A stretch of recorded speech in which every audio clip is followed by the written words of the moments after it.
Hello, hi, welcome to yet another episode of the original Donkeykast. That's what it's called, right? Yeah, that's what it's called. I am Justin, and with me is Derek, hello. there he is, there he is, and as I'm sure you all know, we are here to celebrate. Today, have gotten 158,000 likes on Facebook. For real, I got a notification. It says, Justin, your friends have liked your posts 158,000 times with like a thumbs up and balloons. But I've never gotten like a message like this before. And I don't know why Facebook thinks 158,000 is a I know, special milestone. right? What the fuck? I don't even get it. It's so Well, you, weird. you got to feel good about it, right? It all paid off. Oh, You yeah. got an email. I finally did it. No, it wasn't even an email. It was just a thing on Facebook when I So not even an opened email. it. Okay, never mind. It was so What are you going to trade him in for? strange. I don't know. I Right. think I think I'll get the mustache comb.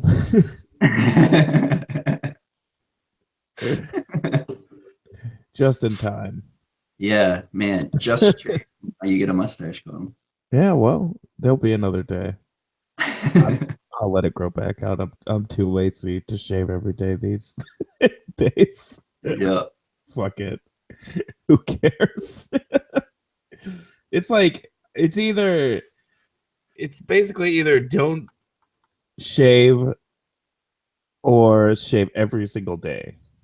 yeah, that's what you're up to. Yeah. I mean, I shaved yesterday and it's already coming in. I already look like a dirtbag that's not trying. There's a stage, there's like dirtbag that doesn't care anymore. And then there's okay, that guy's attempting facial hair. Yeah, And I just want to be low attempting facial hair. yeah. That's like what I've settled with is just a little bit. I always cut it back to this. Yeah. It's easier and Hmm. you look more like an adult that way. Yeah, it feels like an active choice instead of Yeah. it just is this. It's what Yeah. it is. Yeah. Meanwhile, I look like I just didn't care. At this, uh, I got my fucking.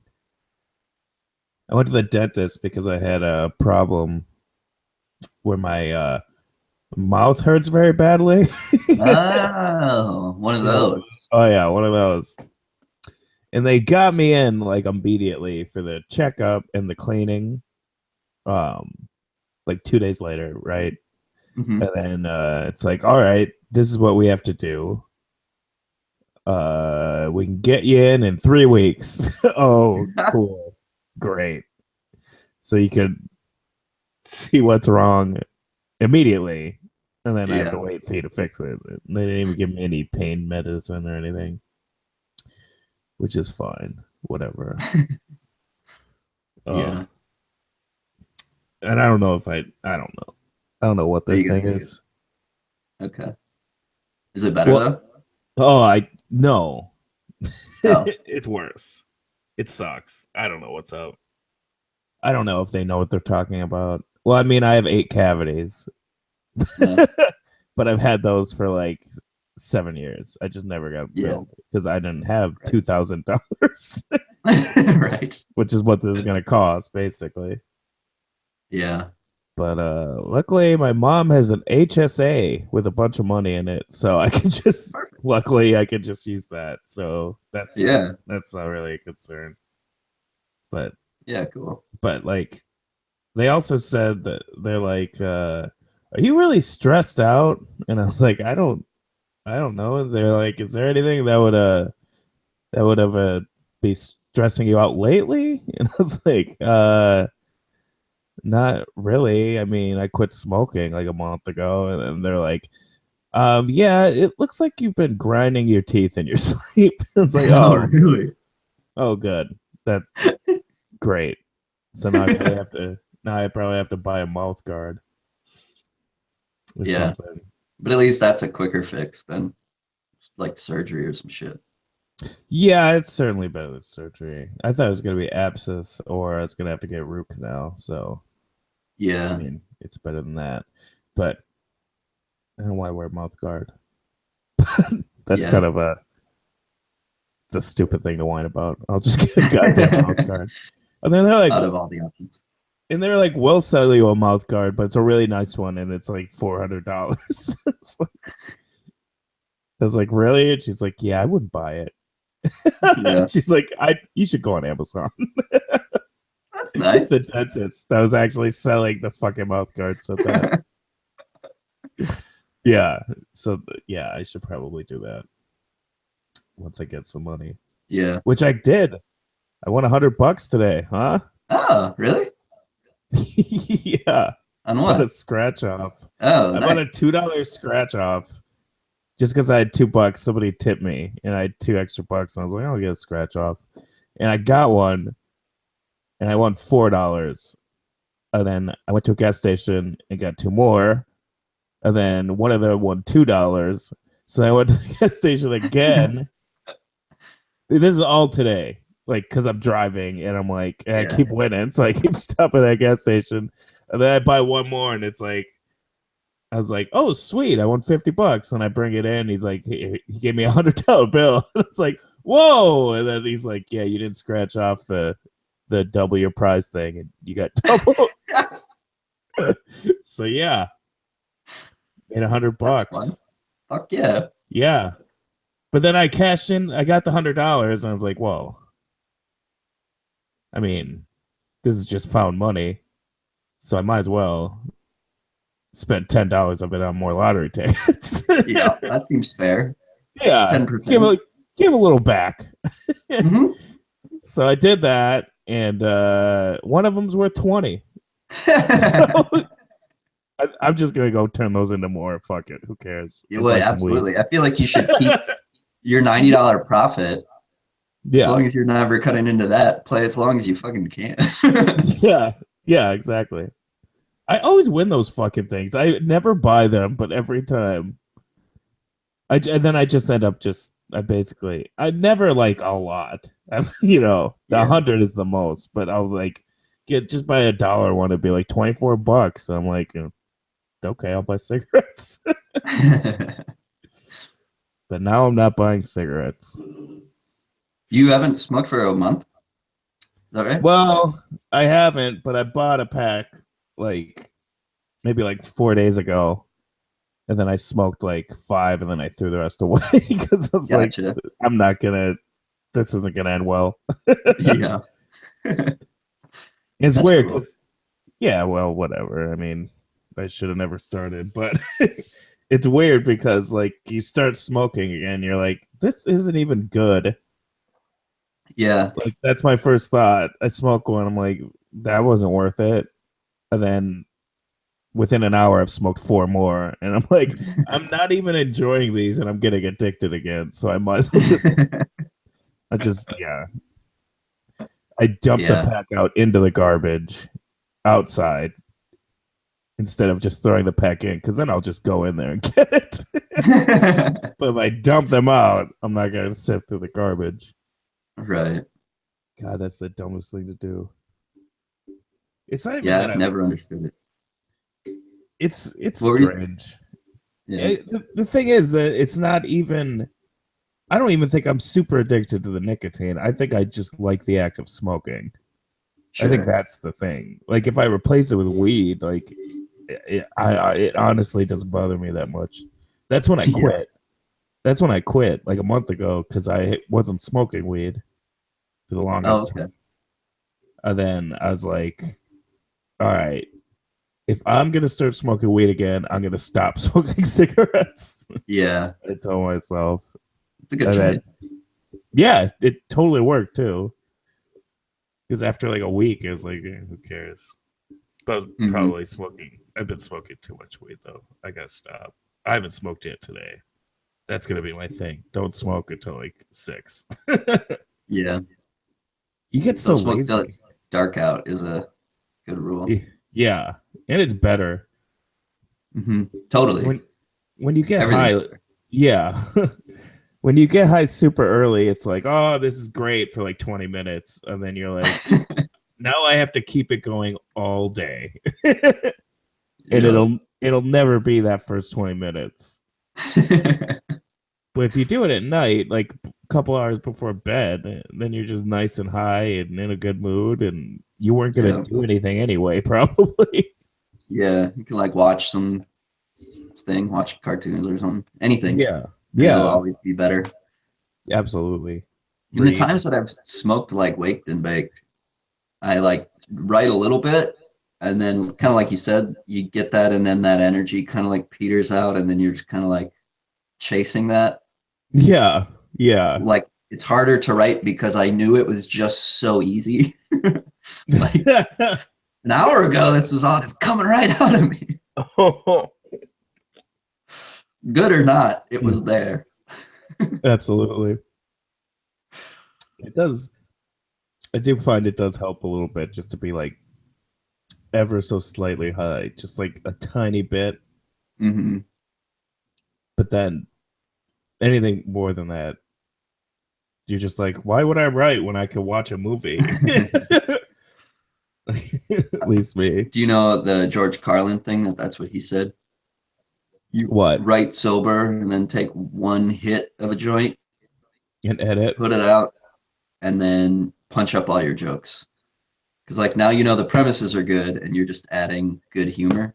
And obviously he's not really my dude, but I get Yeah. the style Yeah. of just like, oh, that's a good tool. Because Yeah, then I you're not guess. like totally shutting it out. You're using it for a Mhm. specific reason. I wonder if it's the other way that would be better. Yeah. Because it I know depends on that's who how I you are. yeah. That's But how I've yeah. done it always is I write high because then it's like you're making connections that I wouldn't normally make. Yeah. And then it's like And you're sober, you creative. realize he's funny. Yeah. Yeah, that's true. I Or get I, just weird. I get the idea of the punch up when you're high, but Hmm. yeah, that does. It doesn't seem like the worst idea, but also it's hard to start writing when you're like stone sober and hating yourself. Yeah. Yeah. That's why I've been doing lately, I've been doing like this morning routine to kind of get me in the routine to get it going Hmm. without thinking. You know what I mean? Yeah, Because then it's just happening as the next logical step instead of going from 0 to 100, you know? yeah, routine where yeah, that Yeah. helps a Have lot. you heard of it's Tim Ferriss's Three Shitty Pages? It's a thing he does where it's just like you need to write three shitty pages. And the reason it's three is so that you push through stopping because you always want to stop. Hmm. So you'll stop for like 5 minutes and then be like, oh fuck, I you gotta go back and you gotta like get that muscle working. And shitty so that you don't judge it as you're doing it. You're just like, this is garbage. You just need to fill 3 pages. And Hmm. obviously you will put stuff in there you like because all you're doing is, word association, jumping around, whatever's fucking floating through your head at the moment. Stuff comes out of Yeah, it a lot of times. no, that's a great idea. That's a Yeah, I love that. I I think use a lot. I basically do that. Like if I'm like writing a like I've been trying to put together a Jack Keeler book. Oh, cool. Um and I noticed that like by the time I'd get to the end of a story, it would flow like way better. In the Yeah. beginning it was all clunky. I'd have to go back and fix it. So I started just like writing a fake journal as him on the side. Like I'd wake Oh, up and fun. just write like in a noir style a journal that's like heavy handed and shitty. But then Right. like after a while you just like you feel like you're writing as him and then you start or you go Gotcha. in and start editing. Yeah, I like that a lot. Yeah, it works. It's basically that guy's idea. I just never heard it before. Right. You just backed into it. Yeah, it's it's so crazy reading everybody's ideas behind writing. Like everybody Hmm. has their own thing that they're dead set on. Yeah. and none of them are wrong. Right. None of them are right. They just Yeah, work if they work. they work for you, and you gotta find your own combination of that. Yeah. It's strange. I know for a while because I follow Tim Ferriss. I like him. I don't much anymore, but I did for a while, and I would like pluck all these things from him that I really liked and put them to good use. And then eventually it got to be where my like routine felt like it was like 3 hours long, 4 hours long. Yeah, You're like, this doesn't function. If I yeah. wasn't like living on savings, because this is when we were living in that house. If I wasn't Oh, living on savings, this would not be feasible yeah, anyway. I yeah, wouldn't for be this productive or doing anything. sure. For sure. It, yeah, it's so weird. Like sometimes I feel like the best way to do something is to just sit down and do it for 3 hours, and Hmm. it's sucks. But Yep, as long as you finish something by the end, you feel like it was worth it. definitely. And And there's it's no end time, so you just get yeah, it done. totally. Yeah, and the internet makes that a lot easier, where it's like you could just throw it up, you're done, Hmm. put it up. But it also makes it harder because I phoned it in so often. Or just like this isn't great, but who fucking cares? Nobody's even reading these things. Like they're reading the headline. Like that Prince article I wrote that exploded. That was Yeah. awful. It was so bad. I went back and re-edited it like for like 5 days. I kept changing things and cutting stuff out. It was so like it was way too mean spirited and like yeah. And then like City Pages wanted to reprint it, so I definitely had to redo a lot of it. Yeah, Nobody was like almost well. It's hard to say no one was reading it because I had like millions of hits, but right. most of the people sharing that thing were not reading it. They were just they liked the title Yeah. because I mean if I had read that I'd be like, well this guy's being a dick because it was really mean spirited. It was basically like if you care about celebrities, you're an idiot. Basically, that's basically the it. Yeah, and then yeah, you don't expect that to happen ever. Right. Yeah. Or you expect it 0.5% of the time, every time. You're like, oh, Yeah, this one's good. There's a yeah, chance. There's a chance. absolutely. Whenever I think that I'm way off, Yeah. way off. Uh, I think I've but only had yeah, one come even close to being moderately successful in that sense of just like the spreading swimmer one, the what? the rapist swimmer one. Yeah. Yeah, What that one what a that one got legacy. that one got a lot. That was a good one. That was funny. I And liked it just because it was like it helped me deal with, you know, it's like what all writing ultimately is. You have all these like thoughts and emotions, and you're like, I just fucking need to address the hypocrisy of all this bullshit. And I know everyone sees it. yeah, absolutely.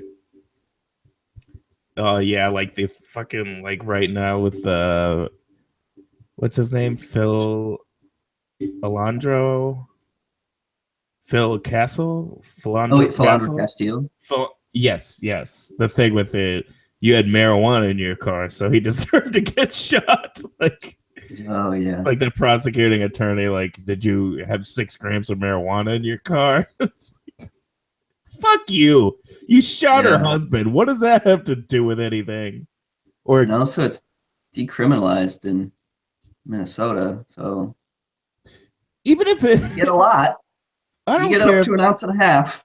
I don't care if they had 12 pounds of heroin in their truck. Yeah, totally. That's not why that guy got shot. That guy got shot because that cop was a piece of shit. Yeah. Because our policing system is fucked up. And that her, she was in like, so I was in a small town local newspaper. A story about her appeared in that local newspaper. Clearly, like, I don't know the behind the scenes politics of all this, but This is like basically defamation. Who Mhm. gives a fuck about this small little crime except for racists who need a reason to explain away Yeah. cops murdering people? Like, why would there be this big story in a tiny paper that barely covers Trump Yeah. Yeah. other than to make her look bad and make it look like they were guilty the entire time? I fucking loathed it. I got so mad. Yeah, that's the shit it's such a I can't believe that stuff is allowed in court. When Yeah. somebody says something like that, the judge should be like, knock it off. Or Are we or adults here or what's going on? yeah, it's like, are you kidding me? I didn't realize the law said that you're entitled to not get shot unless you have weed. Yeah, I mean, it's open fire. Do whatever the fuck you want. Yeah. Like, what was the guy that was handcuffed and he got shot? Also in Minnesota? Too many to count, I think. Yeah, but the one big case, like Mike Brown? No. But it wasn't No. Mike Brown. Similar, but not him. But there was a guy that the police had handcuffed him and then they shot him. And everyone was like, he deserved it. He beat his wife 12 years ago or something like that. It's like, what? He was handcuffed and murdered. What the fuck are you talking about? Yeah. Like, what the fuck are you talking about? That's like if that's like if Johnny Depp was handcuffed and then a cop shot him. Would you say the same thing? Right. Yeah. Like, what are you Well, talking about? he Or deserved Bill it. Murray, for Christ's sake. What'd you say? He deserved it. I mean, what can you say? What else Yeah. can you say? But, I mean, did you see totally Pirates deserved. 4? I think anybody who thinks like the extrajudicial punishment of just like cops being able to murder people without any trial or anything at all, Deal. it's like Yeah. if anyone ever thinks that's okay, you're We're just like, fucked. that is blatantly un-American to me. Yeah. Like, Absolutely. that's patriotism in a nutshell. Is everybody gets a trial, everybody gets all this stuff. It doesn't matter what the fuck you think. It doesn't matter if you witnessed them murdering 800 people. Yeah. If there's no, you don't just get to go up and pop them in the face because you're like, I'm angry that you did that. Yeah, if you're a cop, especially. Yeah, that's your entire role should be not doing that. You should be the ones on the front lines who have like the restraint to Yeah. take people down and get them held accountable. And there's always So like fucking weird. there's always this thing like, you're not a cop, you don't know what it's like out there. Or like, they have to deal with these kind of people all the time. It's like, shouldn't that be an argument in the other direction? Like, they have to deal with these people all the time. Yeah. Don't you realize they're shooting dozens of people a week? Yeah. Yeah, they have to deal with these people all the time. So they should be better at it. Yeah. And I didn't make them become a police officer. Yeah, right? Nobody did. No. It's always the dumbest people in your high school that turn out to be police officers. At least in my case. I know of one person who's a sheriff, but he is cool, so I don't know. Sheriffs I are can think of typically nicer. Yeah. Sheriff's deputies or whatever you call them. I can think of like 4 people that I went to high school with that became cops. And one of them is a good dude, but he has like serious anger issues. Oh, yeah. That's so surprising to me. I don't understand. Yeah. How is that possible? Like when he got mad at a game, he would snap his keyboard in half. Oh. And He's now a those cop. are people's skulls. Yeah. And he's the best one I can think of. The other guys are just so fucking stupid. Yeah. That it's like, oh, great. And it's so easy to be a cop. Do you know that they have a maximum IQ? Not all of them, I guess. I can't make that assumption, but there's a maximum IQ. If you have too high an IQ, they can get rid of you. They went to the Supreme Court, I believe, to justify that they could do that. And they did it because they were losing money. They were training people, and then those people were leaving. Because they were too smart. Yeah, that was the way they looked at it. Is because it wasn't enough to keep them engaged or something. So their solution then was only dumb people, I guess. I don't know. Like Wow. IQ isn't even that great a measurement of anything. No, IQ is stupid. Like you can critique it in so many different ways, and yet they used it. It is now like the legal barrier. So it's so fucking doesn't make any sense. There's so many things in the policing, whatever procedure, whatever they fucking do. It is just like shoot first, figure it all out later once everybody's dead. And nobody will be held accountable, so who cares? I mean, when you're a police officer, it's really about your life first. Yeah. You're out there protecting yourself. Yeah, legally, that's what it fucking feels like when they say shit like that. Legally, yes, that is what it is. Like 100%. There were people who there were 2 women who were trapped in a house, and some people had come and murdered people in the first floor or whatever, and they escaped to the roof, and they were calling 911, and cops came and knocked and just left. What? Because nobody answered or whatever. Oh, so really? Then they sued them. They sued the cops to be like, you didn't do anything, and then they proved that they didn't have to. All right. So whatever you think the job of being a police officer is not technically what the job is. They're guys that hang out and do what they can. Yeah, they don't really have to do anything. No, they're basically citizens with a paycheck and a car. In that instance, it's nice that there are so many of them who are upstanding. Oh yeah, because they don't have to be. Yeah. Ugh. Like there are plenty of good cops, but it's for the bad ones, they just don't have to answer for anything. Yeah. And then that ruins it for everybody. Yeah. I'm sorry if I don't appreciate that you're good doing your job, but you're bad at stopping cops. You're bad at policing the police, so I think you should probably figure that shit out. I don't know how much I can trust you doing what you're supposed to be doing in your day-to-day. I don't know. Absolutely. Yeah, I also love the with the Philandro Castile. Is that it? Philandro Castile. Philandro Castile. With that case, you got so many of the people like, but the guy that shot him's Asian, and it's like, so it's not racial. It's like the guy that shot him could have been black. It's still a cop shooting a black guy. I don't think you get how this stuff works. Yeah. Like it's can be racist against black people. That is 100% like that is a thing. Of course it is. Yeah. I mean, you see women supporting Donald Trump for Christ's sake. And going after people who he assaulted. Yes. Yeah. Whatever. Backing Bill Clinton. Have you seen that Roger Ailes documentary? Yeah. That was fucking good. Yeah, I liked it a lot. That was a good I don't like him, but I loved that. I found him weirdly charming, honestly. As a person, I expected to hate him, but as that movie went on, I was just like, I honestly can't hate this guy. He knows he just like what he's doing is bad.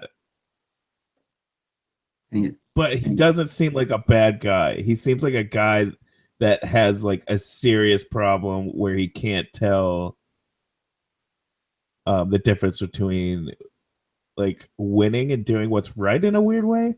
Because there's that part where he's like, I'm for abortion. He's like, I'm for abortion. What else was it? Like gay rights. He was all for gay rights. But he's like supporting these people, but he just wants to win. And it's so like there's something wrong with him. Yeah, definitely. But I don't think he's a bad person. I think that he's like, I think there's some like a screw loose. I only think he's a bad person in that the net effect of his actions has been bad. Yeah, absolutely. Like, Empirically bad. oh, for sure. But like, you I'm sure I go could into be that. wrong.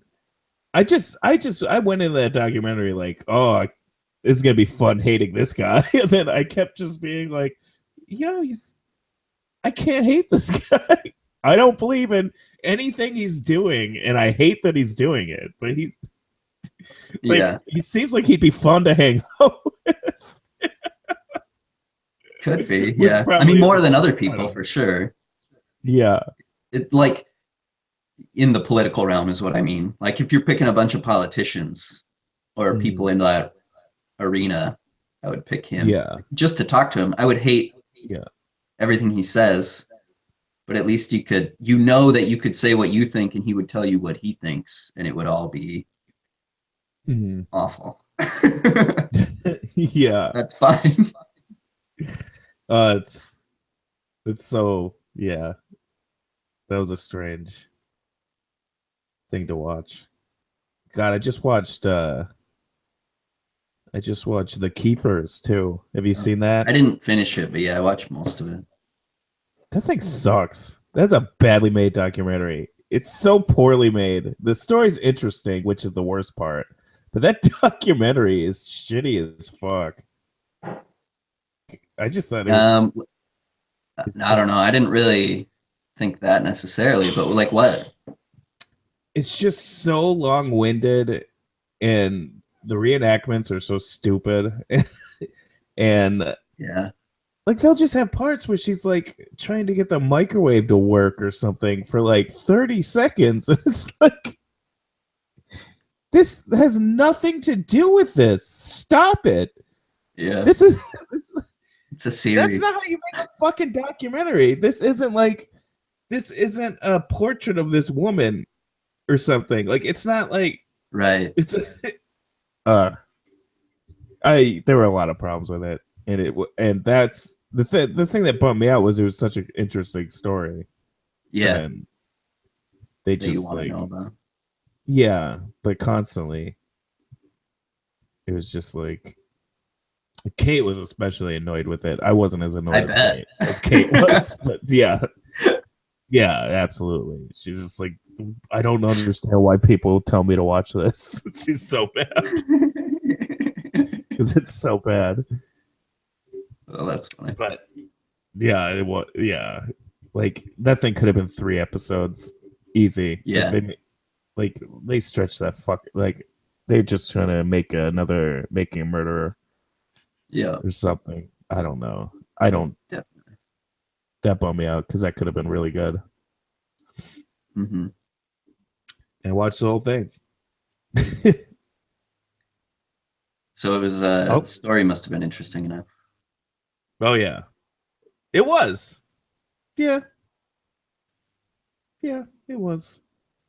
I hate that stuff for the most part. What? Like I hate murder, whatever. I hate anything like that. I'm A weird. murder documentary? Yeah, I'm not a fan. But I'm I not. started watching that one just mostly because I was raised Catholic. So you're like, I gotta know Sure. all the shit Yeah, that they did. that's I gotta that's like. So then when I'm like talking to family or something or anything, it comes up like, oh, why aren't you Catholic anymore? Oh, they're fucking awful. And for this reason, this reason, you've yeah, seen The Keepers. You've seen, yeah, yeah. Absolutely. Spotlight. yeah, Uh, that's funny. You don't like the murder stuff because I consume that daily. I listen to like 3 murder podcasts a week. I just bought a book about like the like true crime, like a thorough examination of uh the media's obsession with crime Mm. that starts in like Roman times. Oh, that's That I'm cool. pretty excited. Yeah, Yeah. God, there's a used bookstore downtown. It's like $8 for like this big ass hardcover. It's cool. only from like a couple of years ago. That's a good deal. Yeah, I love used bookstores are the best. They're so yeah, they fucking are. cheap. They really You are. can't not leave with something. I went to one and these two were each like $2. Fuck yeah. So it's like $2. Yeah. I couldn't Why even not? get them digitally for that, I bet. Yeah. Here it It's is, like fucking great. the giant thing. It's great because people dump their books off for like a quarter a piece and they don't really think about it. And then they're just like, oh, we're not going to sell most of these books. Right. Is their thought. Yeah. They had boxes outside of But free books, but they were picked through. yeah, of course. I saw one in there that I was going to take, and then by the time we walked out, it was gone. That'll happen. No, that's great. I love. Definitely been reading a lot more lately after taking a few years off. Yeah. Yeah, I don't know. Once you get into the habit, I've been reading like 2 or 3 books a week now. It's pretty all right. Oh, wow. Nice. Reading a lot about writing because I'm trying to write that book. Yeah. That's and like Philip K. Dick. Does he have books on writing? Or just... No, just also reading Philip K. Dick. Gotcha. I bought Minority Report because I found it at a bookstore for $6. I was like, sure. Yeah. And then it's funny because I read the first 3. Like the first story is Minority Report. Like the first chapter is Minority Report. Yeah. And then it's like 50 pages, and the story ends. It seemingly ends. I'm like, huh, I wonder where this is gonna go. And then I read the next one. It has nothing to do with it. And then the next one has nothing to do with it. And then halfway to the next one, I'm like, oh, these are short stories. Huh. I was like, when is this gonna come back around? Like the fourth one, I'm like, oh, it's a book. He called the book of short stories Minority Report. But in my defense, it says this nowhere. Right. that it's a compilation of short stories, like not in the back description. In the back description, it just talks about how Minority Report the movie was Tom Cruise and Steven Spielberg's like second most successful movie. Yeah. And that's what the back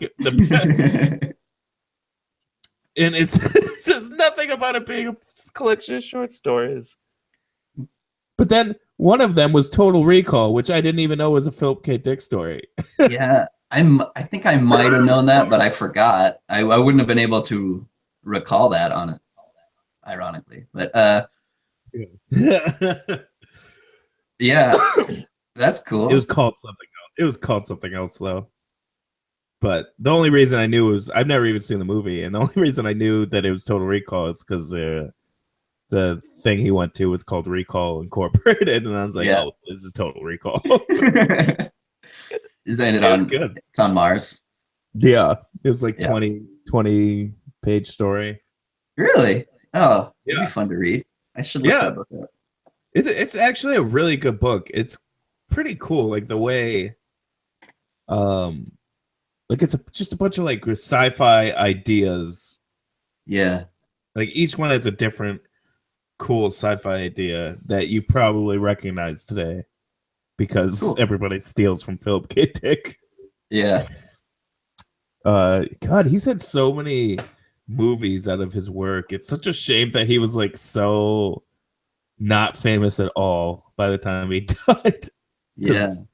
He'd be massive now. Like, yeah. And anything he write could immediately be made. Yeah, absolutely. Like fucking Blade Runner, Total Recall, Minority Report, Scanner Darkly. Mm. What else? There's a whole pile. I don't know. I can't think of more, but I'm 100% sure there's more. There's yeah. I don't know if I should spoil any of the stories, but they're good. I like them. I like them a lot. It's cool to have, like, especially. I don't think I've ever read sci-fi short stories before. Maybe Vonnegut, if that counts. He's kind of sci-fi. Yeah. Trying to think But of Isaac Asimov. I know I've read. yeah, I've got one of his books I'm gonna read pretty soon. Actually, I've never read one, but there's just something kind of cool about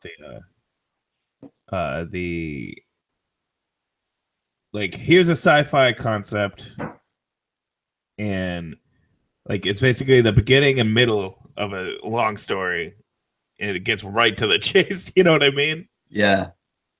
Like you know the story of Minority Report. Have you seen Minority Report? Yeah. I haven't actually, so it's gonna be interesting to see how that got stretched out. Right. But the book is basically they're after you. He runs away once. He shows up to the place. He figures it out. End of story. Like it's like so snappy. Yeah. It was funny because after I finished it, it's just like that seemed like the whole story. I don't know what they're gonna add to this thing. Like, I don't know where they're going with this. And then 4 stories later, I realize I'm reading short stories. I can't believe they went to Mars in Minority Report. Yeah, Total Recall. That's the very last Prequel? story. So I figured that one out. But then, if that had been like the second or third one, I would like to think I would have figured it out. But it was just and they kept calling Earth Terran. That was also something where I made me think that it was the same world. Gotcha. But it just turns out he always calls Earth Terran in the future. Okay. There's some great stories. Like there's this one about a guy who turns into this blob of shit for like 7 hours a day or something. Literal shit Like, or just no, like it's this other alien creature, like it's called like a Blorgian or something. It's not Blorgian, but it's something like that. Right. And he was an American spy that they turned into a Blorgian for the war they fought, and then they couldn't get him all the way back. So he was like stuck this way. He was like an ex-veteran, and he was racist against Blorgians. So he fucking hated himself. And then and he would like turn when he got agitated or like whatever, and he couldn't hold the job. And like he lived in this veteran housing, and he goes to a therapist, and the therapist hooks him up with a Blorgian woman who was a spy during the war, posing as a human, and she's stuck as a human most of the time now. It turns into a Blorgian sometimes, and he's still kind of racist against Blorgians. And then like eventually he comes up with some like invention, right? He comes up with some invention that makes him a bunch of money. And then and then taxes get too shitty. Like taxes on Terran are too shitty. So then he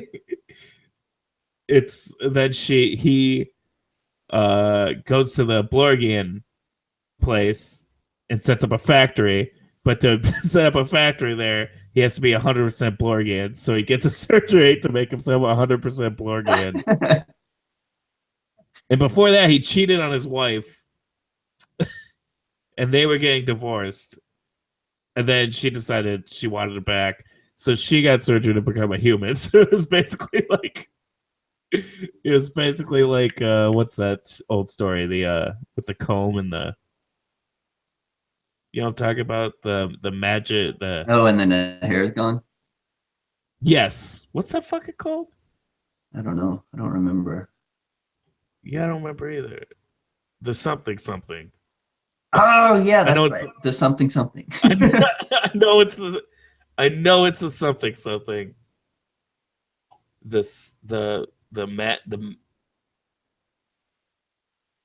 It doesn't matter. But yeah. It was that. That was a good. I like that. Like a bunch of stories like that. Just like totally. It's great. I love how they just made him like super racist against us.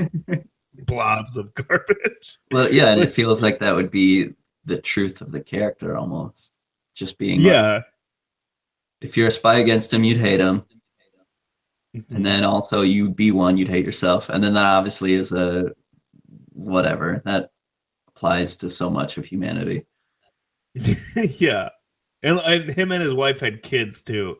And like Oh, really? one of them was like a Blorgian. Two of them were hybrids, and the last one was a human.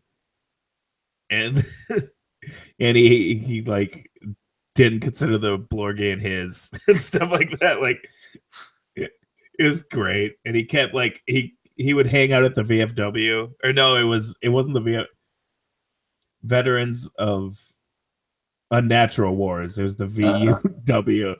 And then he kept getting into fights with people. And like they would punch him and he would turn into a Blorgian so that they couldn't hit him and stuff like that. It's pretty great. Was this before or after Hulk? Probably after. After Hulk? Yeah. What do you mean Hulk? The Hulk, you know? Like Yeah. punching him and then he gets angry and turns into a thing. Yeah, like if he gets upset, or too excited, or like, yeah, it was anything that they would, revert back. But yeah, it was a story. I liked it. A lot of like, I get the like. There's a running theme through all of them that China is like a huge factor in the future. Like that they're like definitely up there, like as far as being, you know what I mean? Totally. It seems like America and China are the biggest institutions, and that Chinese people are really shitty to Japanese people in a lot of his stories. Not like overtly where it's like the plot, but kind of like just like every character, like every Chinese character seems to think less of Japanese characters. Huh. I kind of like, not in a shitty way either, just kind of like in a funny, like I mean, yes, in a shitty way, but it, like in a way that China is a lot, like is a huge superpower compared to the Japanese in the future. Like, yeah, like these weird running themes that you like slowly pick up on. It makes it feel like a consistent universe, even though I feel like it isn't. But maybe it is. I don't know. It's totally possible that it is. Yeah. I mean, if it's all the same stuff. Yeah. I would recommend it. Yeah, I'll look it up. Yeah. There's some, I don't want Somebody's to spoil anymore. Republishing all of those to try to get Minority Report fans to get them. Yeah. It can't be that expensive. You know, there were a lot of like fucking typos in the book. Really? Like, yeah, like at least like 20. Huh. Like, yeah, it was really strange. Like, not like that's not his fault. That's people that published the book's fault. Like, they should have edited it by now. This was clearly like the 7th time you put this out. I thought that was very strange. Yeah. Like, you should pick that up. You shouldn't. Like, how do you not notice that? I noticed it, and I'm an idiot. I published the book with a grammatical mistake. As far as I know, it's the only one. And it's because I published it my fucking self. Yeah, exactly. Nobody else looking at it. It didn't go through 12 editors. Like, it's so weird. Yeah, I don't know. There's also a thing, he doesn't use quotes, he uses just the one. Oh, interesting. Yeah.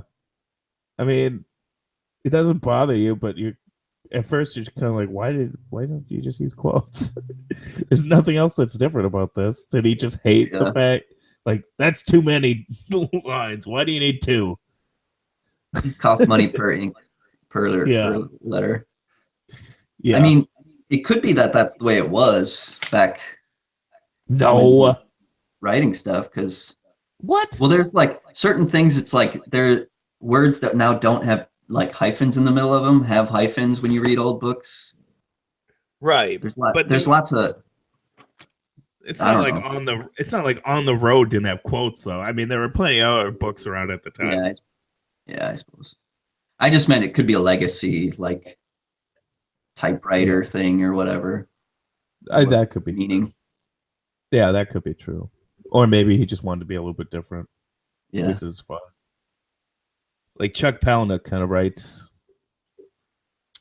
in the way that the main character, when he says something, it's not quoted. Oh. Like, and that's a stylistic choice. Okay. I kind of like that. That's one thing I liked about him. He gets too much flack. Fight Club was a pretty decent book.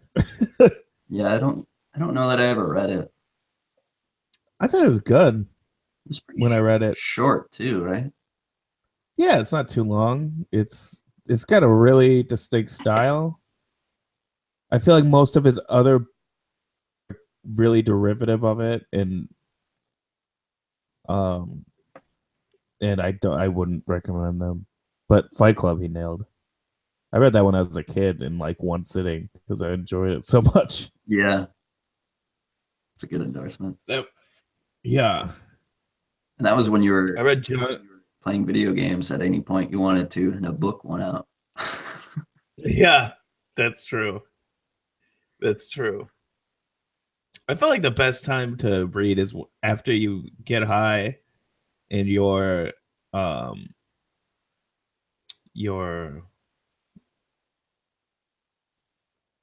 burnt out. Yeah, when you're coming down, you're kind of burnt out. Reading then, because it really holds your attention. Yeah. I feel like, because sometimes your mind can stray, and other times if it's a little too active. Yes, yeah, for sure. Okay, I've had a book for 2 days that I've wanted to read. I might use that strategy. What book? I'm rereading Siddhartha because I read that in one sitting. Siddhartha? Yeah. I was I don't know. Truthfully, it might not be the best book because it's like Buddhism through the eyes of a German dude, I think. So Okay. it might ultimately be like cultural appropriation of some kind, but for me, it was just a story about the journey to enlightenment, essentially. Okay. So that's why I like it. It's got a lot of that stuff. It's got a lot of enlightenment ideas in it, but telling the story of, because the first Buddha's name was Siddhartha, maybe not first. I don't know. Yeah. Technically, there probably wasn't a first, but one of the one we know of. One of the OG Buddhas. Yeah.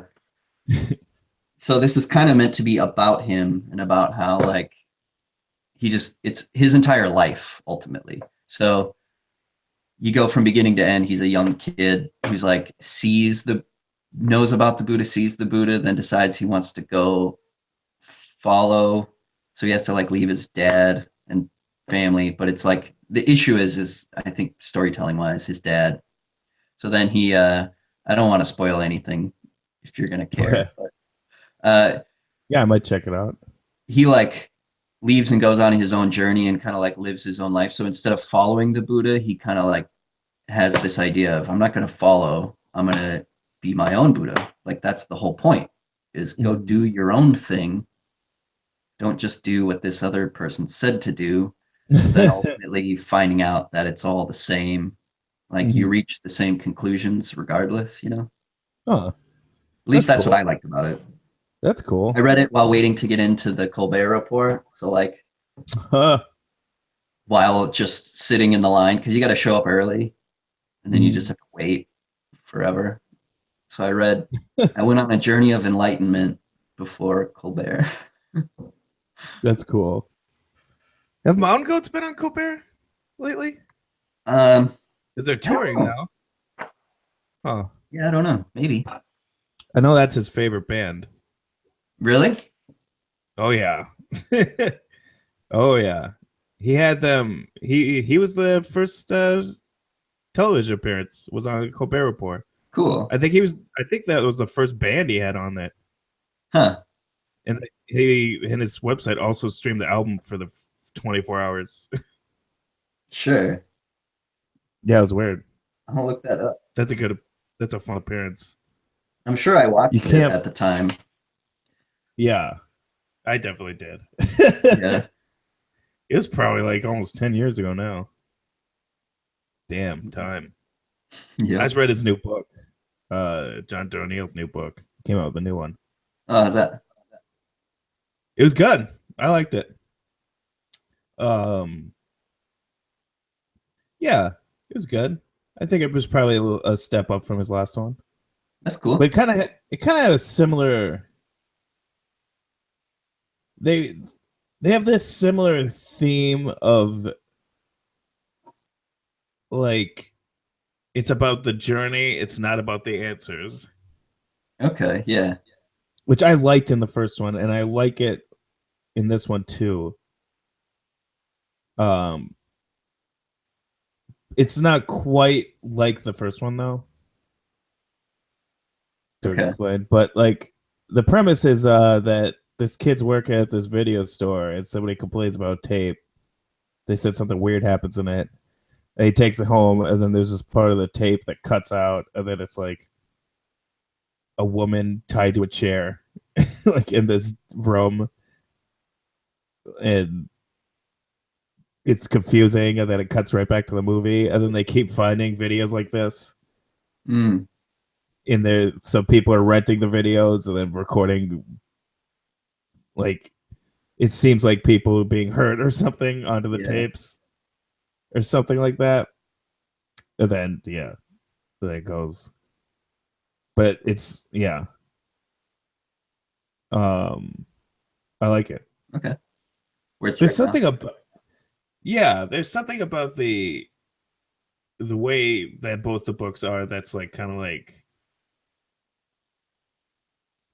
this seems like a big thing. This seems like it's going to all come together into something huge. And then at the end, it's like, no, this is just life. Yeah. and it's what you make of it in a weird way. Gotcha. It kind of felt a little too True Detective or something like that at the beginning. I felt. But then, like, by the time you're like halfway through, you're like, "This is interesting." And then there's definitely one like final big reveal at the very end, and you're like, "Oh, that was cool." You're not like blown away, but you're like, "Huh, all right." Yeah. Like you don't know who's telling the story until the very Oh, very end of the book, cool. and you don't even think of it. Like they drop like 2 hints throughout the book that the person that's telling the story has a specific viewpoint.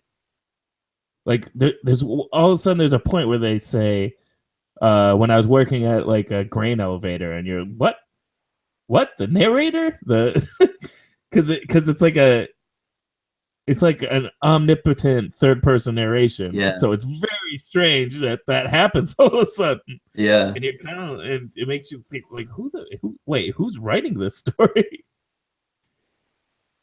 Kind of like, have you read Slaughterhouse-5? No. Oh, well, there's a moment in Slaughterhouse-5 where because it's a true story, kind of. Yeah. You know, Right. I know about it. Yeah. Yeah. But it's also mixed with sci-fi because he's Kurt Vonnegut.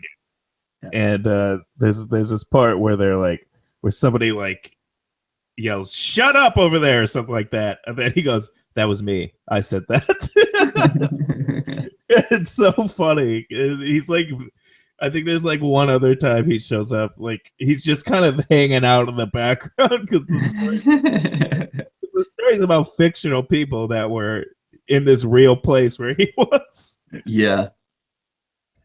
But yeah, I will always remember that because I remember reading that and thinking, that is fantastic. Yeah, that's cool. Just ran away. That was me. I said that. I think the closest mind-blowing thing I've had is at the end of James and the Giant Peach, where What happens at the end of that? At the end of James and the Giant Peach, you find out that the person who was telling the story was James. Oh, Whoa! is that a thing? I don't know. It is, and it blew my mind when I was like 8 years old or whenever I read it. I was like, the whole time it was I've never read it. James. I've never read it. I just assumed that Peach was telling the story. That's cool though. Yeah, I like that stuff. I don't think we've talked about video games. No, they're good. Okay. They are. I Did you see mentioned video games at one Nintendo's? point. Nintendo's what? Oh, I they're just wanted to direct. get it in there. No, I didn't watch it, but I know about it. Yeah, that was. I can see. It makes me think that Nintendo's going to have some surprises at E3, kind of. Yeah. Just because they're like, let's push out these announcements before E3. Yeah. Get them out of the way. Didn't you get that? I don't know. I get that feeling. That it's Just getting, like, putting things in order, basically, so they're not getting questions about it? Or what? Or just like, yeah. Well, it's just like,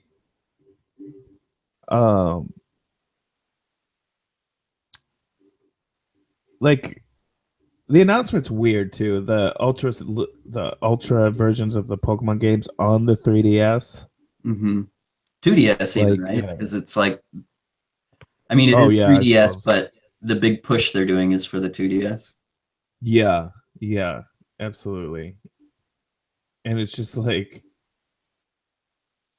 I don't know. It's just a bad move.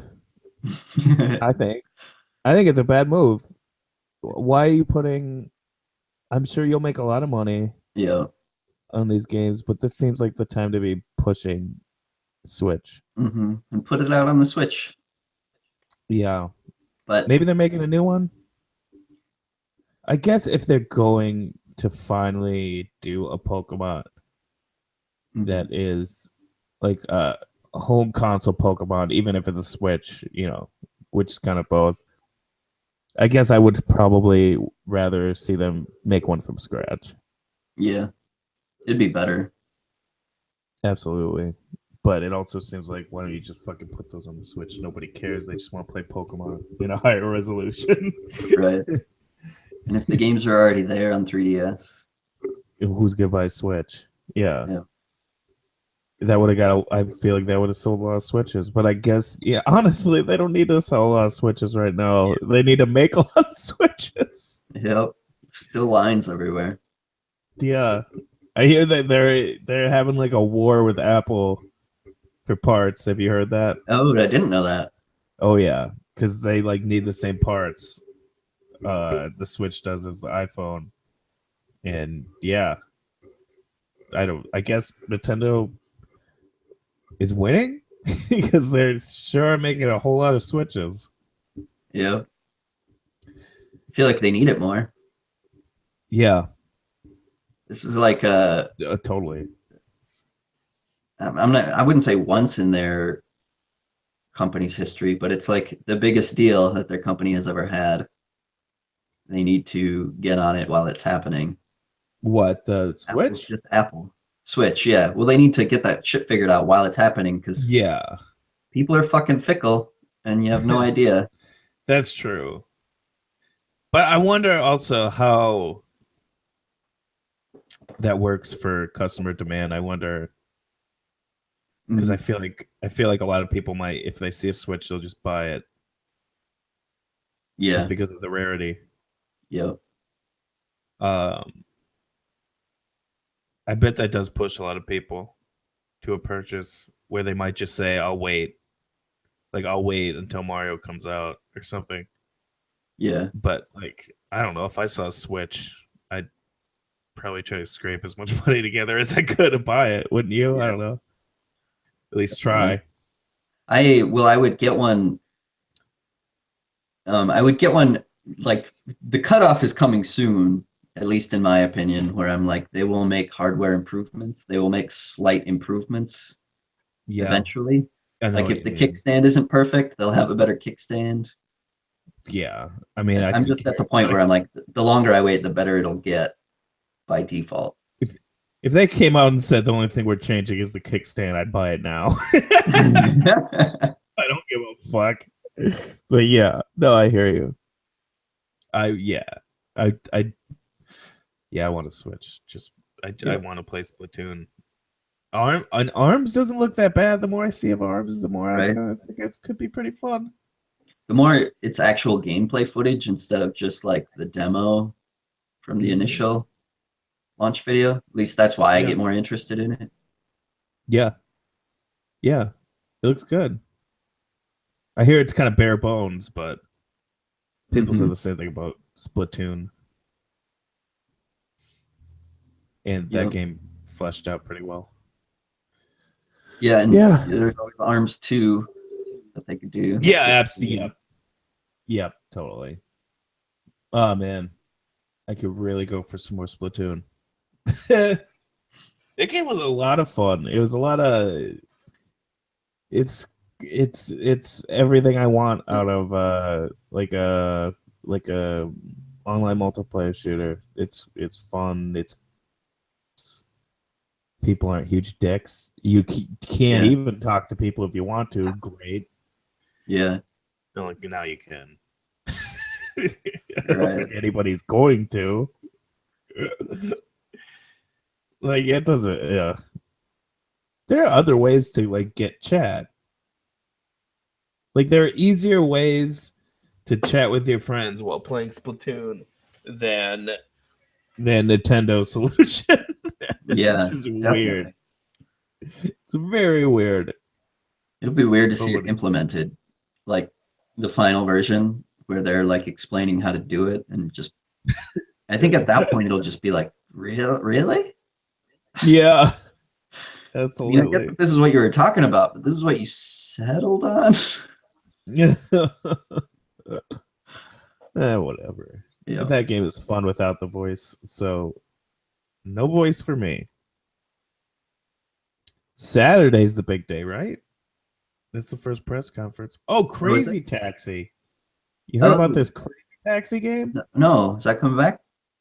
It's like a tapping game. Yeah, it's a clicker. Oh, But Crazy Taxi. interesting. But what I keep hearing about it is that it's like the writing is really good and like really like progressive.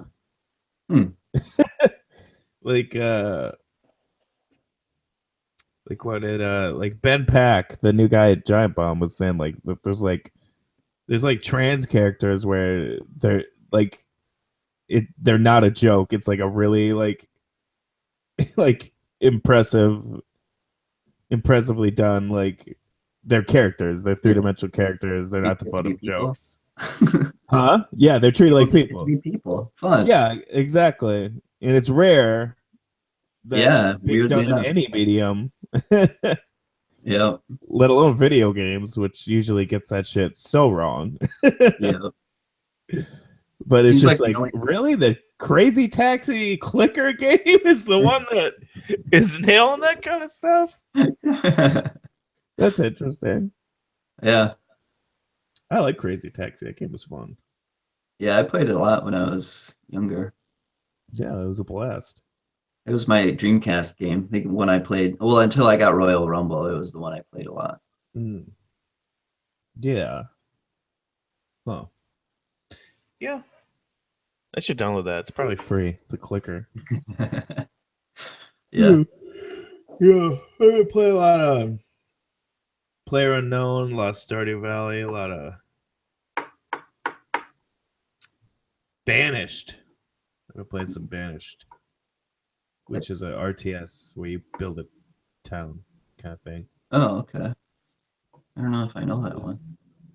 It's fun. It's on Steam. I bought it a long time ago.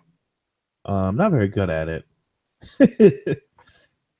But yeah, I play a good amount of it lately because I can put it on and watch stuff at the same time. Yeah. But it's fun. You build little houses. I can't figure out what makes people come to my town, which is an issue. Gotcha. But yeah, and all my people often starve to death and die. So yeah, I gotta figure out how to play that better, but it's fun. Yeah, that's cool. You been playing anything? No, not really. I've been applying to stuff, so I put away Zelda as like a, because I would play it at the end of the night, but even then I'm like, I should be reading books or something. I should do anything else. At this point in my life, I can't wait to get back to it, but when I have a job, that's the first thing I'm doing. Totally. Yeah, I basically am like trying to get into the mode where I'm like, I need to do everything I need to do immediately. Yeah. Like, I need to get it all out of the way. I need basically get some exercise, write, read, do the dishes or whatever, and then get high. And then get high, and the rest of the day don't do anything. Yeah. And work. Yeah. I like working immediately when I wake up. Yeah. And working until I have enough money for the day and then quitting. Which isn't great because I always have bills that I end up being like, well, now I have to work 10 hours today. Because I didn't save like $5 a day. Right. Ugh, whatever. That's life, though. Well, not smoking probably helps out a lot. What? Money? Well, yeah, just not having to work as much, maybe. You probably had it built in, though. I had what? You probably had it just like built into a lifestyle, though, of knowing. Yeah, and also, like, cigarettes are like half the price here that they were in Minnesota. So that makes quite a difference. This is where like North Carolina is like where cigarettes came from. Like, okay. There's a giant Lucky Strike water tower downtown. All right. Like, have you seen Mad Men? Some of it, yeah. That's the tobacco company they're representing in Mad Men. Like, that's their biggest account, Lucky Strike. Yeah. And they are from here. And big part of culture. Like, Kate works at the tobacco campus. Like, that's where her job is. Like, she has nothing to do with tobacco, but her documentary film thing is in the tobacco campus. Wow. Which is, it's odd. Yeah. But cigarettes are super cheap. They're less than $5. Wow. Yeah. I think in Minnesota right now they're like $9.50. Yeah. I remember selling them when I was in high school for like $2.50 a pack. Those were the days. Yeah. It seems so weird that in my lifetime they've gone. Yeah, they've shot up so much. They've shot up so fucking much. Quadruple. Yeah. It's so shitty to raise the taxes on those instead of like getting rid of them. You're just sucking off the poor. Yeah. That's because they're addicted. They can't quit. Yeah, it's like charging the government more. The government doesn't want the problem fixed. They're just like, well, as long as I get my taste. Yeah. You give me and whenever 30%. And whenever they raise the taxes on like that or like alcohol, and alcohol doesn't get raised that much, but no, cigarettes sure do. It's always like this idea, like, well, they shouldn't be smoking anyway, and if we're gonna raise taxes on anything, it should be something people don't need. And it's like, or you could tax the rich. Yeah. We could see what you're doing. You're just finding new ways to tax the poor. Like, that's all there is to it. Yeah. This isn't hurting the rich. Like, the amount of billionaires that smoke, probably pretty fucking low, first of all. Yeah. And the amount of billionaires that feel the hit of that $2 extra surcharge or whatever, even lower. People smoke because they need an escape from life. Right. And rich people can get all the escapes they want. They can go to Belize tonight if that's what they need to do. Smoke out of a hookah. Oh, they could fucking buy heroin. They don't need cigarettes. Yeah. So there's that. We've been doing about an hour and a half. Should we call it soon? Sure. We figured out the tobacco problem. So yeah, all solved. Get on it. Well, the one exception to solve is that I think anti-smoking groups are a front to get people to smoke. That's the one thing I think. Okay, now it's solved. Okay. I don't. Anti-smoking groups are so weird because they just make it seem cooler. Yeah, I know. That's all they do. So that's why I think because the tobacco companies pay for it. So I think they figured out, because it's all money from them. It was that whole thing when it was the congressional thing and they lied under oath. Then they kind of got fucked over because of that, and they couldn't do ads in certain places, and they had to pay a certain amount of money for education. Except all the education, like you said, makes it look cool. Whoa. They're paying for those? Yeah. I mean, to the government. Of course that's what they're doing. Of course that's what they're doing. Yeah, it's funneled through stuff. So it's like they don't have their direct fingers on anything, but clearly they can influence stuff because they're a huge multinational corporation. Yeah. What are kids like? Obnoxious protests?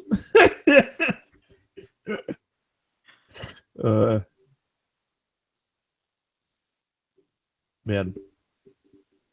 I watched this documentary about this black guy that befriended Ku Klux Klan members. Yeah, I saw that too. That? Yeah. Yeah. Have we talked about it already? I don't think so. Was it Accidental Courtesy, right? I think so. Something like that. I doubt there's more than one movie about it. But yeah, and I like that movie. That was very interesting. Yeah, I did too. But boy, those Black Lives Matters people really came across as jerks. I thought. Only in the sense that I feel like they're living it every day. I liked that moment. I thought that was like the most truthful moment of the entire documentary, just being like, you've seen this guy, you've seen how he's interacting with people, you see that it does have an impact. Mm-hmm. Like there are a handful of people, but then you see these people who are like there every day dealing with shit, trying to make a difference, fighting against this system that is actively trying to kill them. Yes, yeah. So then to just have them be like, oh, well, fuck off. We don't have time for this. We can't do it like this. It doesn't matter if you're affecting one person. And I like that they called it a fetish because that was like the first time it really nailed, like, I think this isn't entirely like, it's not him doing good work 100%. There's at least 30% that's him wanting to know the KKK and kind of being into the KKK, at least a little bit. Like not like, or the danger of it, or like the idea that he's the kind of guy that could talk a KKK member into not being a KKK member anymore. Like that's part of it. But there's nobody out there partly altruistic. Like those Black Lives Matters guys. I mean, I agree when that guy said it sounded like a fetish. I was like, I laughed and I thought that's kind of true. Yeah. But then, but there's something about like their instant rage. Yeah. And they're just like, you're just like, you're getting mad. Like the winner isn't the person that gets the angriest. Like Like there's something, and there's one more where he's like, "What good does that do?" And it's like, you're the dude that's famous for screaming at Geraldo Rivera. What good did that do? like, he pointed that out that he did that, and it's like, what good did that do? I honestly think the guy that's having, quiet, respectful conversations with racists, however much I don't think I could do that with a racist person. I think that I would get angry quickly and not want to talk to them anymore. I think it's kind of impressive that he could do that, especially considering he's a black dude. Yeah. It is. And I don't judge that guy at all. Personally anyway, he's doing more than I am ultimately in trying to get those people to fucking change their mind. I mean, I'll call people out in the moment, but I'm not actively pursuing, going after racists to try to convert them. Yeah. I think that's I don't know. I found his path through life impressive, and he's not it's not a movement. It's just a dude that does that and thinks that he can make a small difference. Mm-hmm. Whether or not it's ingrained in his thing. As if the guy that's yelling at Geraldo Rivera isn't getting off a little bit to the fame. I mean, come on. Everybody got that, Yeah. Yeah. Yeah, I wouldn't have come in with so much anger, but I don't know with what those people are dealing with. When that guy flipped out? Yeah. I assume that's the fury that's been boiling over. You think you're making headway, you think you're doing stuff, you're actively trying to fix things, and then you see somebody who's sympathizing with the people you're fighting against, Yeah. That can't feel good when you're like, why the fuck are you going after they're the ones who are making it so fucking hard. Absolutely. And why are you just excusing their behavior, making them feel great, and then now that they're not racist anymore, they don't feel like they have to do anything. They don't have to right the wrong. He doesn't make them think okay, now that you've done this, you need to spend the next 30 years of your fucking life fixing everything you did backwards. Yeah. So I think he helps them to feel okay with it and just be like, yay, I'm not a racist anymore. And then I've seen those people on YouTube who used to be racist.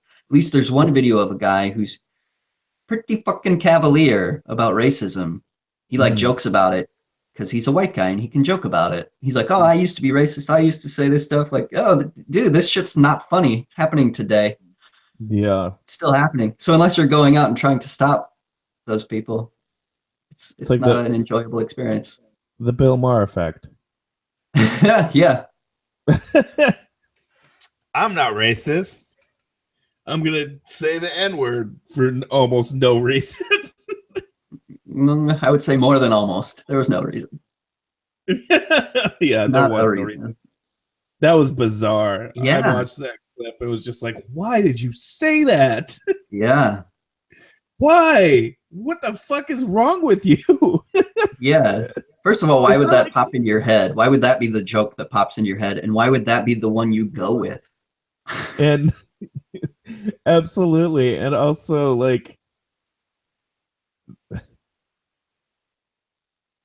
it's not like you were quoting. If he was quoting somebody or using it as a point, or it wasn't even an important part of the joke he was making. No. Good Lord. And then later on in that episode, because I watched the episode, they were having this, meaningful discussion about actual stuff. And then they're like, okay, but now we got to go to our jokey segment. And then the thing pops up, Mm-hmm. And then he says a bunch of jokes and the crowd laughs. And the entire time I'm not laughing because whatever. Mm. But I'm just thinking you're really kind of trivializing real stuff. That was what I was thinking in my head. These are dumb jokes that are now kind of undercutting all of the seriousness you just had dealing with this. Yeah. I don't need this escape valve right now. But that's not what we need. We need to fucking figure this shit out. And then immediately he ended, the crowd applaud, the thing goes away, and he's like, but it's not funny. It's what, and then they go right back into it. I was like, yeah, I know. It's totally not funny. I think everyone knew that. That's his next show. Totally not funny. He'll do it on Spike TV. It seems like a good fit.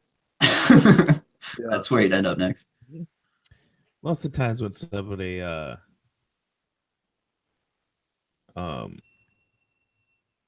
when they're like, fire this person for making an inappropriate joke, I'm like, shut up. Mm-hmm. Like, even if I don't like the joke and I get why you're saying that, like that Colbert thing. Yeah. Where it's kind of like, I see your point and we should remove that kind of stuff from our language. I hated that though. The Colbert cock holster thing? The joke? No, the joke I'm fine with. Yeah. Because for multiple reasons. One, they bleeped it. Mm-hmm. So we don't know what he said. That's the rules. You could guess, but you don't know. Yeah, I honestly have never seen the clip. So all he said, it was like in huge long rant, in the middle of it, not even like the big punch at the end. In the middle of it, he said something about you lie so often. He was talking about him lying, and he's like, the only thing your mouth is good for, like you can't take anything he says seriously. That's what it was. The joke, point of the joke. The only thing your mouth is good for is Putin's cock holster. Yes, yeah. And people were saying that's homophobic, but to say it's homophobic is homophobic. I think that it's not a homophobic thing to have a blowjob. Like to have Trump give Putin a blowjob is not homophobic. I think the thing that is homophobic in the language is that when you call somebody a cocksucker, it's a bad thing. It's not even necessarily homophobic. Get that. It's sexist. It's sexist, and it's like homophobic. I mean, yes, but it's like more than that. It's homophobic and it's sexist because it's saying that both those groups of people. It's like if you suck dick, you're less than. Yeah, I get that, but that's not what this was. No, I agree. I think that it was incredibly stupid, and it's like a conversation. It seems like a conversation they've been waiting to have, and they just let it go on Colbert for some reason. Yeah.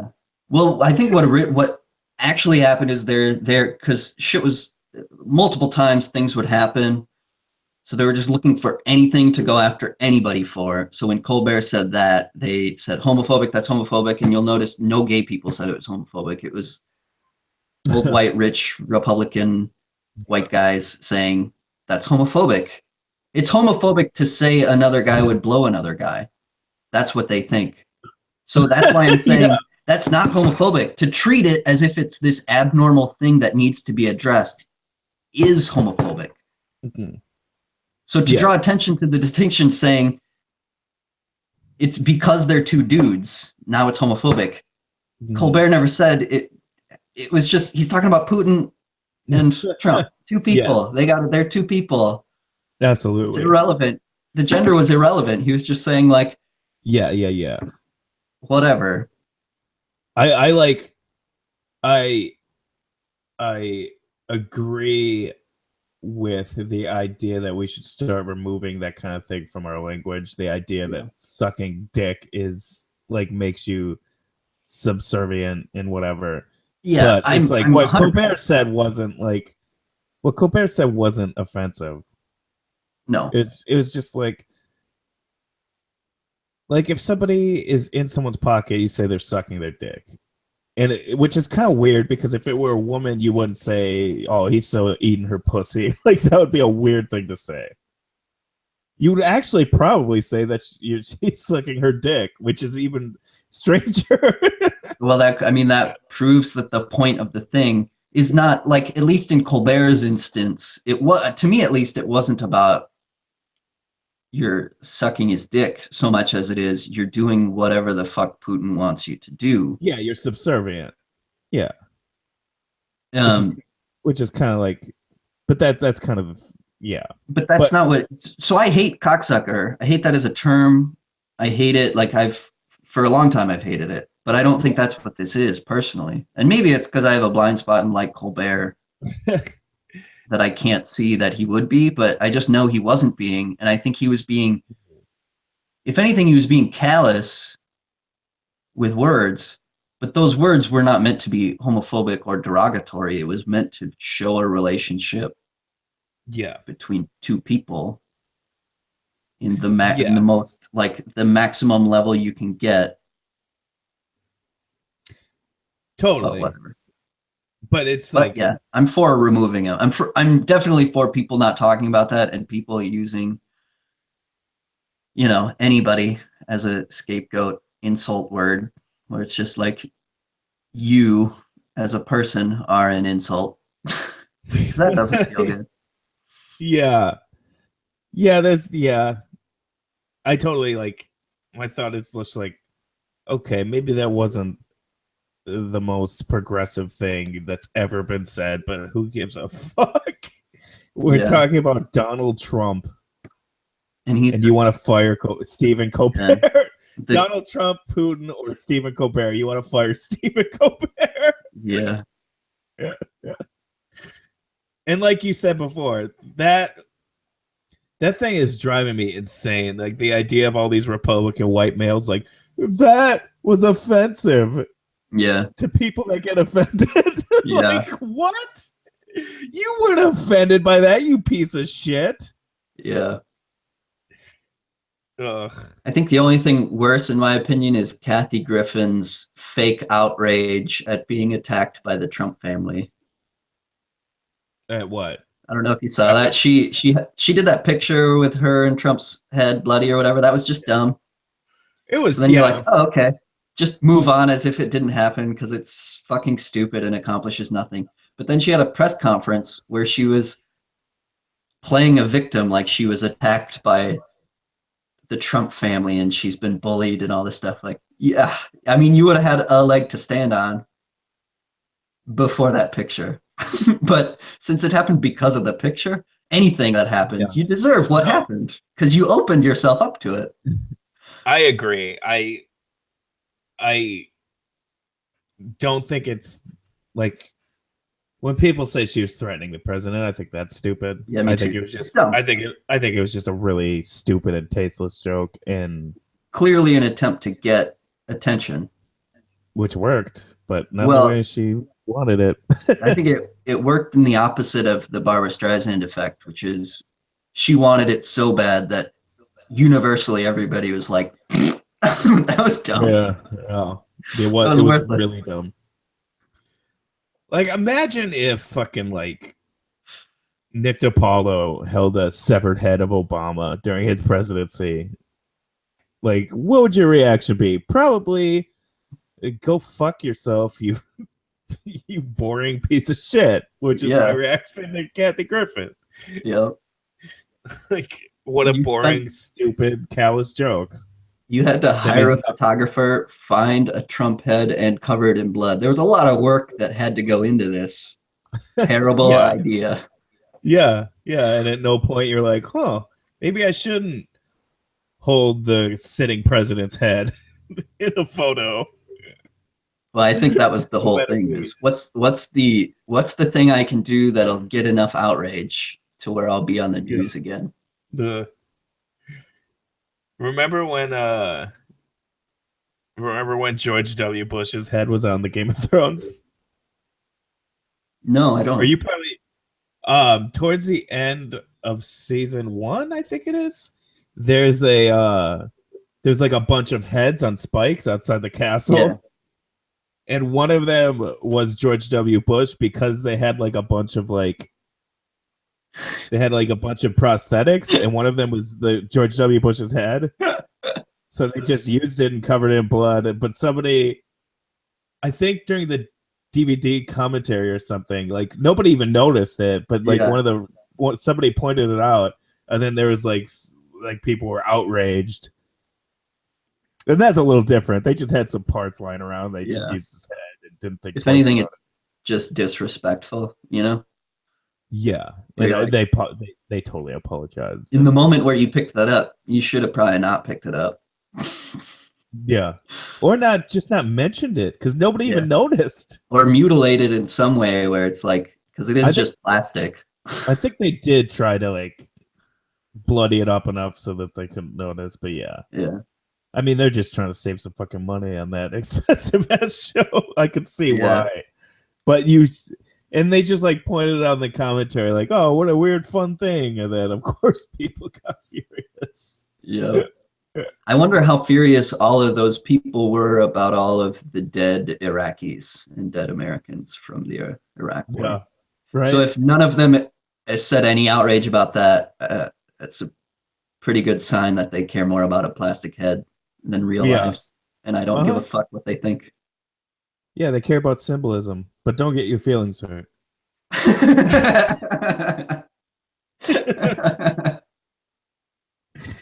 The fucking one thing about George W. Bush, people made fun of him constantly. People, I mean, there's that severed head thing, but you never had George W. Bush coming out and being like, I don't think that's fair. He's just like, I can't believe I'm saying this, but he acted like a president should in that way. Totally. Did you see him on Kimmel? Yes. Recently? Wow. And he just said like, oh, it comes with the territory. Yeah. He's kind of charming now when he's not. Yeah. Well, when he's not responsible for death.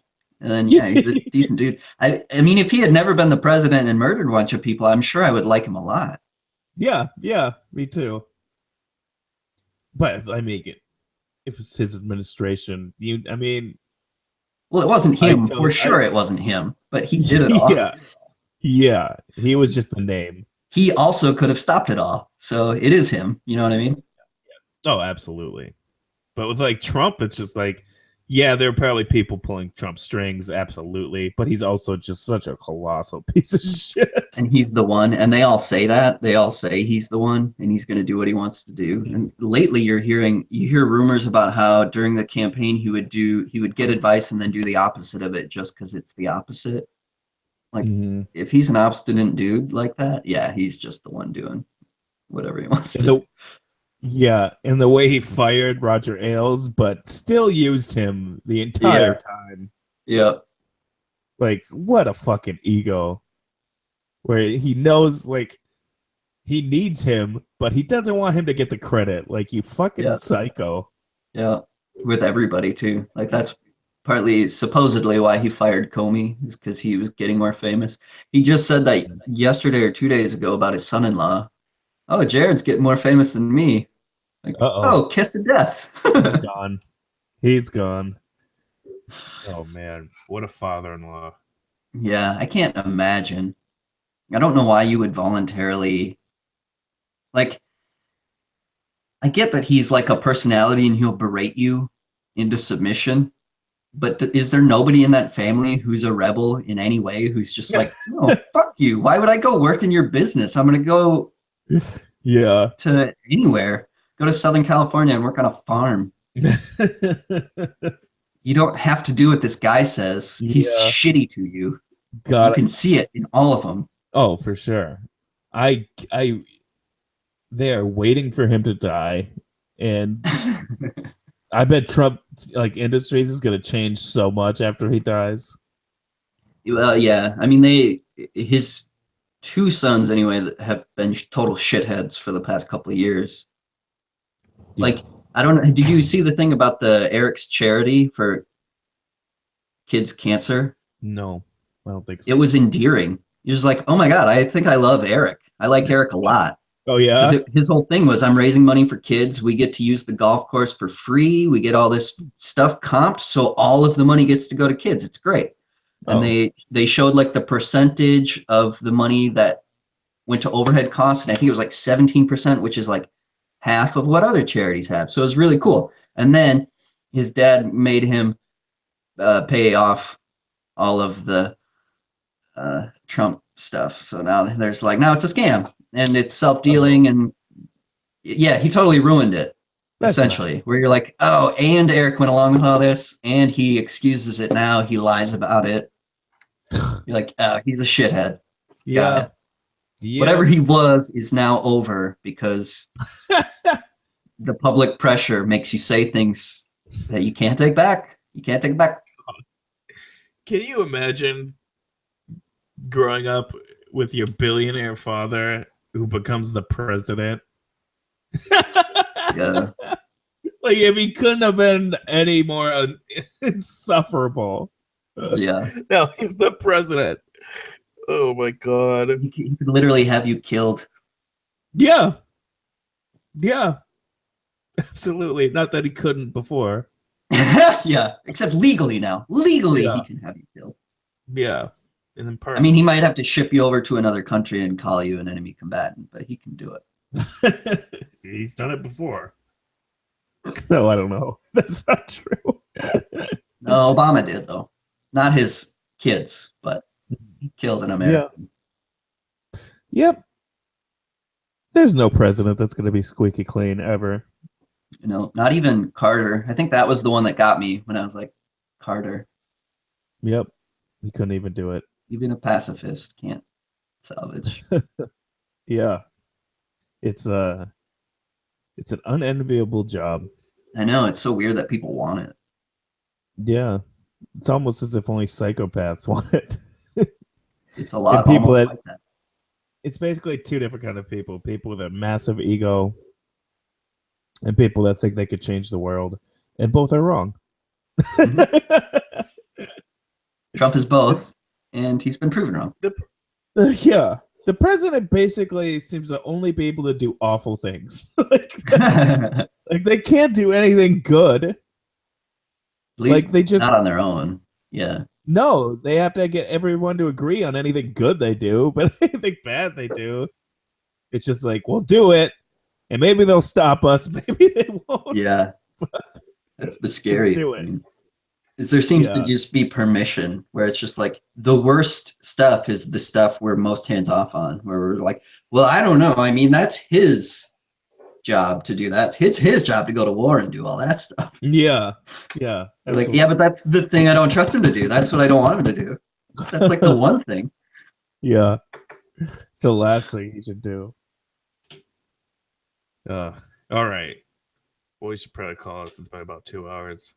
Oh yeah. Yeah. Any more thoughts? I would say maybe wait until the next president, see who that is, because if it's just like a decapitated head, that's perfect. Yeah. Maybe Trump's decapitated head runs the second term. And then it'll be It ideal. beats Al Gore. Who do you think's gonna run next time? My hope would be Elizabeth Warren and Al Franken. That would be. I was thinking dream team. Al Franken. I Did you don't. see that he wrote a new book? Yep. I had no idea he was writing a new book, and I walked into Barnes and Noble and saw Al Franken, Senate. Giant of the Senate, and I laughed out loud. That's a great fucking. I've read all of his books. I really like them. Yep. Yeah, that made me laugh. Yeah. Al Franken still got it. Giant of the Senate. 100%. It's just him sitting in that armchair. Even some of the interviews, because I watched like 10 interviews of him for that book and podcasts and TV shows. I watched everything he's done. So you see him do a lot of the same jokes. But Mhm. some of the more stodgy shows, he has to be like, and that title's a joke. And that Oh, by title's the way, joke? Giant of the Senate, where he's like, Oh. and I am joking about that, by the way. Oh, okay. Yeah, yeah. Yeah, some people are stupid. For sure. Yeah. I mean, it's clearly a joke to anyone that knows Al Franken, but I guess I Yeah. can see, like, if Bill O'Reilly was a senator and he released a book called Giant of the Senate, I might believe it. Yeah.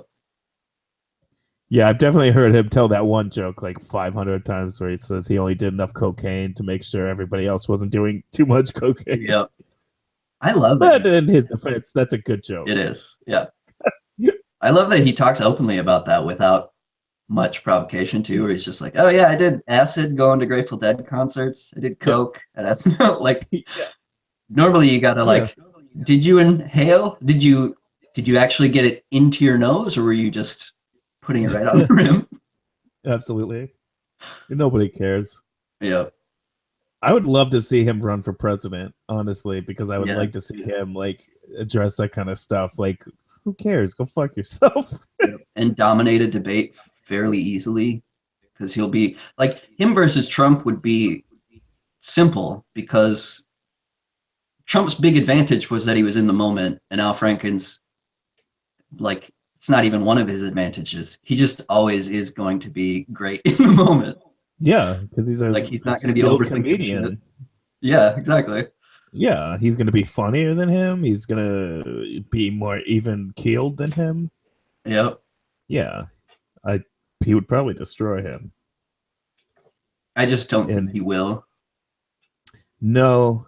I want him to, though. Yeah, we'll see. Maybe people can convince him to. I feel like he could have a pretty solid shot. I think he'd win, personally, against Trump. Yeah, I think so too. I think the only person that could ever possibly lose is Hillary Clinton. Well, yeah, maybe. Yeah. I mean, and she didn't even lose. Right, yeah. She just got fucked. Fucked over hard on that one. Yeah. Oh, well. All right. Well, let's call this one. Yeah, we solved it. Figured it out. We solved it. Al Franken, Giant of the Presidency, coming to you 2012. Wait. All right, we got to go back in time. Yeah. Wait. It's got more when's the complicated. next election? 2020? Yep. Okay, yeah. Okay. All right, 2020. Al Franken, you heard it here first. I've been Justin. I've been Derek. All right, have yourself a Wednesday.